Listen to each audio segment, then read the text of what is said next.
নমস্কার, এনি 24 এ আপনাদেরকে স্বাগত। আমি আলপনা ধর।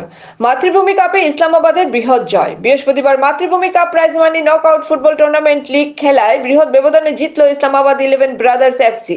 প্রতিপক্ষ এনএ স্পোর্টিং হাওয়াইতাং এফসি দলকে 3-0 গোলে পরাস্ত করে অনায়াসে দ্বিতীয় রাউন্ডে জায়গা করে নিল ইসলামাবাদের দলটি।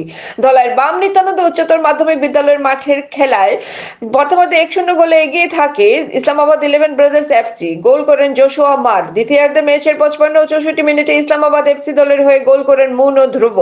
হাড্ডাহাড্ডি লড়াই করেও এনএস স্পোর্টিং হাওয়াইতাং এফসি কোনো গোল করতে সক্ষম হয়নি। এদিন খেলার শুরুতে উপস্থিত দর্শকদের 78তম স্বাধীনতা দিবসের আন্তরিক শুভেচ্ছা ও অভিনন্দন জানান আয়োজক মাতৃভূমির কর্ণধার সিদ্ধাংশু দাস।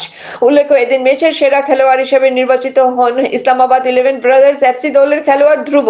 তার হাতে man of the match trophy তুলে দেন সমাজসেবী আখতার হোসেন লস্কর। শুক্রবার এসপিএম আরজানপুর দল খেলবে জেপি সুপার জিন্স জামালপুর দলের বিপক্ষে।